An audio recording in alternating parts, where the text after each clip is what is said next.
کہ لوگ مخالف ہیں۔ ہم وہ کہتے ہیں سب اختلافات کو چھوڑو، اس پر کسی کا اختلاف ہے قرآن کی، واعتصموا بحبل اللہ جميعا، سب کو ہم کہتے ہیں آ جاؤ ولا تفرقوا۔ اب قرآن کے خلاف پھر نہ چلو تفرقہ پاؤ گے، قرآن کے خلاف چلے گا اس نے تفرقہ ڈالا ہے۔ جو اللہ کو عالم الغیب اوروں کو عالم الغیب سمجھتا ہے اس نے تفرقہ ڈالا ہے، جو اوروں کو مشکل کشا سمجھتا ہے اس نے تفرقہ ڈالا ہے، جو اوروں کو بگڑی بنانے والا سمجھتا ہے اس نے تفرقہ ڈالا ہے، اس نے کیچڑ اچھالا ہے، اس نے شرک والا کیچڑ، بدعت والا کیچڑ، باپ دادے کی رسموں والا کیچڑ، اس کو قرآن صاف کرتا ہے۔ جو قرآن بیان کر رہا ہے وہ اس کو صاف کر رہا ہے، جو شرک بدعت بیان کر رہا ہے وہ کیچڑ اچھال رہا ہے۔ ہم تو کیچڑ چھالوں پر والے پر لعنت ڈالتے ہیں، لعنت بھیجتے ہیں، لیکن سمجھو تو صحیح نا کیچڑ کہتے ہیں؟ شرک بیان کرنے کو کیچڑ کہتے ہیں، بدعت بیان کرنے کو، رسمیں باپ دادے کی بیان کرنے کو، غلط کام کو، شریعت کے خلاف کام کو کیچڑ کہتے ہیں۔ جو حق والے ہیں مارے کھا کر اس کو صاف کرتے ہیں، حق والے بدنام ہو کر غریب غربت پیٹ پر پتھر باندھ کر اس کو صاف کرتے ہیں، پھر بھی لوگ ایک ہی لاٹھی سے سب کو مار دیتے ہیں۔ اچھا جی، تو فرمایا یہ کتاب ایسی ہے 1000 مہینے سے یہ ایک رات میں مل گئی، جس رات میں قرآن اترا ہے وہ رات کتنی برکت والی ہوگی، تو قرآن کتنی برکت والا ہوگا جب یہ وہ رات صرف برکت والی ہے جس رات میں قرآن ملا ہے۔ خود اندازہ لگا لو پھر یہ پیغمبر کتنی شان والا ہے جو بیان کر رہا ہے۔ پیغمبر قرآن شان والی بیان کرے تو مارے کھائے۔ آج بھی کوئی پیغمبر والا نبی پاک والا مسئلہ بیان کرے گا ایسے ہی ہوگا۔ حضور کو بھی لوگ کہتے تھے باپ دادے کا مذہب نہیں چھوڑ سکتے، محمد تیری بات نہیں مانیں گے، باپ دادے کی بات مانیں گے۔ آج بھی لوگ کہتے ہیں قرآن کی نہیں مانیں گے، محمد کی نہیں مانیں گے، باپ دادے کی بات مانیں گے۔ آپ رسمیں کر رہے ہیں، قرآن کہتا ہے ہمارے بڑے بھی تو غلط نہیں نہ تھے، آ گیا کہ نہیں؟ اچھا جی، اس رات کو اور کیا ہوتا ہے؟ تنزل الملائکۃ والروح فیہا، اترتے ہیں فرشتوں کی تعداد کتنی ہے اللہ کے سوا کوئی نہیں جانتا۔ اگر کوئی کہتا ہے جانتا ہے تو اس نے قرآن کے خلاف کیا ہے۔ نبیوں کی تعداد حقیقت میں اللہ کے سوا کوئی نہیں جانتا کتنی آئی ہے پیغمبروں کی تعداد، اگر کوئی کہتا ہے تو وہ جھوٹ کہتا ہے۔ لفظ تو بول دیتا ہے 1,24,000 یا کم و بیش، آگے کہنے پر مجبور ہوتے ہیں، حقیقت ان کی اللہ کے سوا کوئی نہیں جانتا۔ اور اسی طرح ستاروں کی تعداد اللہ کے سوا کوئی نہیں جانتا، اللہ کی صفات کی تعداد اللہ کے سوا کوئی نہیں جانتا۔ تو فرشتے جو ہے نا کہتے ہیں 70,000 فرشتہ تو وہ ہے جو بیت المعمور کا طواف کرتا ہے روزانہ، لیکن جو ایک گروہ آ جاتا 70,000 کا قیامت تک اس کو واری نہیں ملتی، واری کے ساتھ رہتے ہیں۔ اتنے فرشتے ہیں، 70,000 فرشتہ روزانہ طواف کرتا ہے تو قیامت تک پھر اس طائفہ کو واری نہیں آتی، دوسروں کی واری شروع ہوگی، تیسرے چوتھے پانچویں ہوگا۔ تو خود اندازہ لگا لو کب سے کائنات پیدا ہوئی ہے تو کب سے یہ کام شروع ہوا تو کب تک رہے گا، حقیقت کون جانتا ہے؟ اللہ۔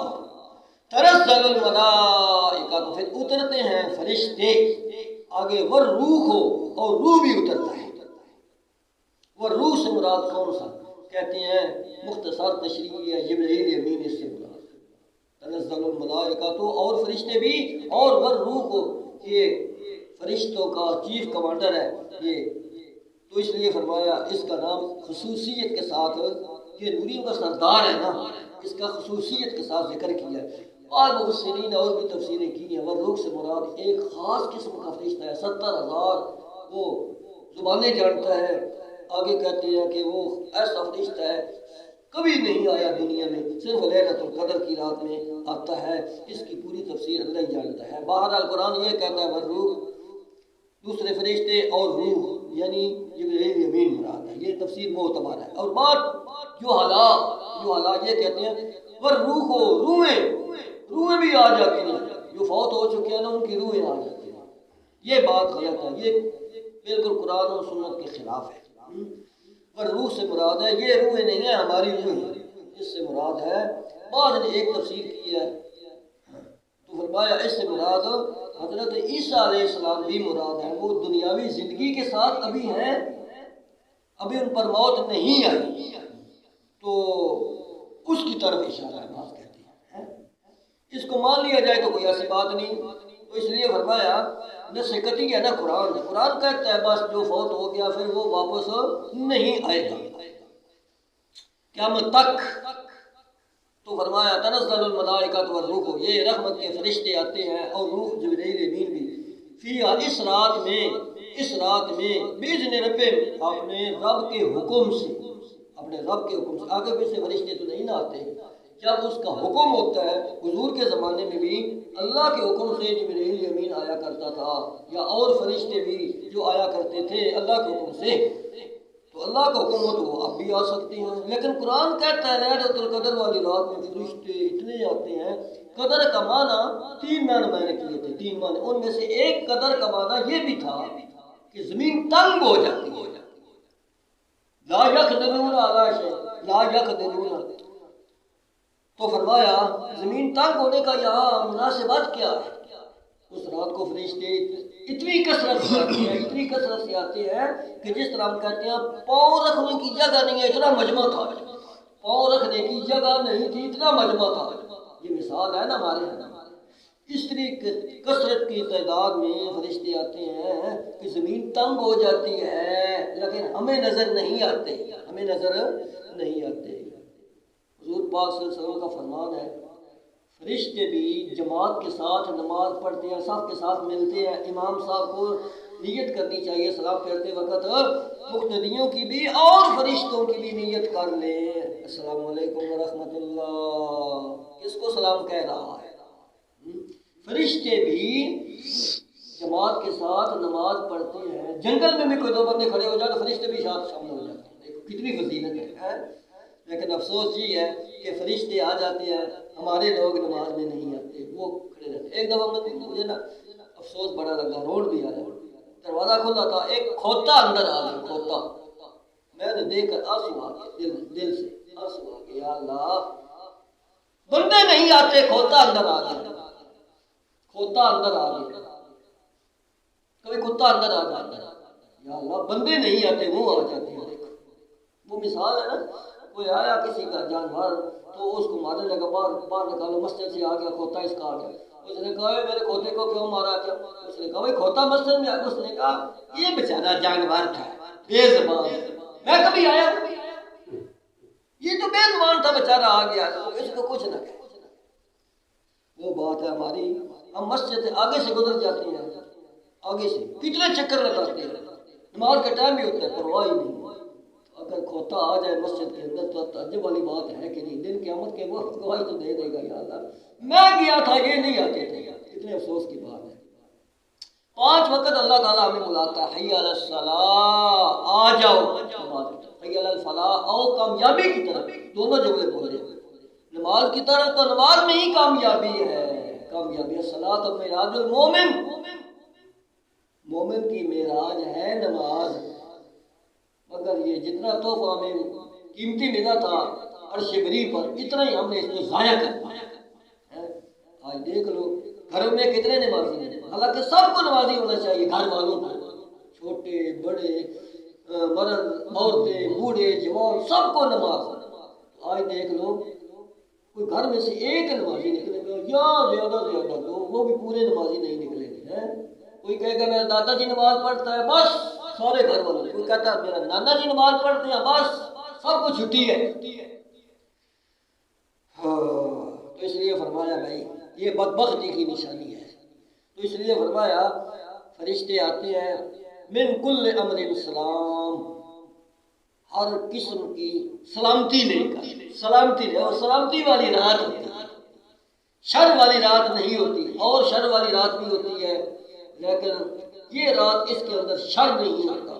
اگر پھر بھی کوئی کہے کہ میں مسجد میں نہیں آیا، نماز نہیں پڑھی تو مجھے شیطان نے روک لیا تھا، تو یہ جھوٹ بول رہا ہے، وہ تو رات شر کی ہوتی ہی نہیں ہے، وہ تو رحمت کی رات ہوتی ہے، تو شر تو اس دن ہوتی ہی نہیں ہے۔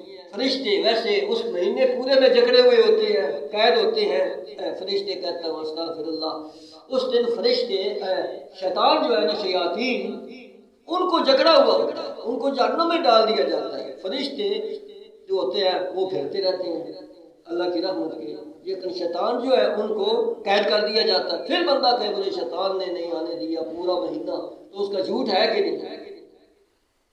شیطان کا عذر تھا نا. تو اللہ پاک فرماتا ہے شیطانوں تو ان لوگوں کو تو میں نے قید کر لیا ہے.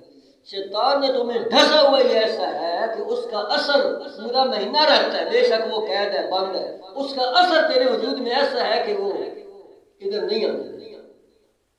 جس طرح ٹیکا لگ جاتا ہے نا تو اس کا اثر رہتا ہے. اثر شیطان بھی ڈستا، سانپ کا بھی اثر ہوتا ہے، ڈنگ مار جائے تو شیطان کے بھی اثرات ایسے ہوتے ہیں. بے شک قید بھی ہو جائے گا. اس کی مثال دیتے ہیں لوہا نے لوہا لوہار اس بھٹی میں رکھتا ہے، گرم ہو جاتا ہے، خوب بڑا گرم ہوتا ہے نا. پھر اس کو اٹھا کر ایک دفعہ پانی میں رکھتے، پانی میں رکھ کر وہ زہر نکال لیتے ہیں. پھر وہ پہلے سرخ تھا، اب وہ کالا ہو گیا پہلے کی طرح. اب وہ آگ تو اس کے اندر نہیں رہی، پانی کے اندر سے نکالا ہے. اب بھی اس کے پر ہاتھ لگا کر دیکھا جل جائے گا. پھر بھی کیوں؟ اس کا اثر ابھی اس کے اندر ہے. یہی ہماری مثال. آگ کے اندر لوہے کو رکھا ہوا تھا، پھر پانی کے اندر رکھا، ٹھنڈا ہو گیا. اسی طرح شیطان نے ہمیں ایسا ڈسا ہوا ہے، شیطان قید بھی ہو جاتے ہیں، پھر بھی اس کا اثر ہمارے اوپر، ہماری صحت پر ایسے رہتا ہے کہ اس لیے فرمایا اللہ کی پناہ میں آ جاؤ گے سارے کام ٹھیک ہو، سارے کام ٹھیک ہو. ابھی تو کہا ہے اس دشمن سے بچنے کے لیے میری پناہ میں آؤ، اعوذ باللہ من الشیطان. آگے فرمایا سلام، یہ سلامتی والی بات ہے. سلامتی کا پیغام لے کر آتے ہیں، سلام و برکت رحمت ہر امتی پر لے کر آتے ہیں. یحتی مطلع الفجر، کب تک یہ رات رہتی ہے، یہ سلسلہ رہتا ہے. یحتی مطلع الفجر، طلوع فجر تک. سورج طلوع تک نہ، طلوع سورج اور ہے، طلوع فجر اور ہے.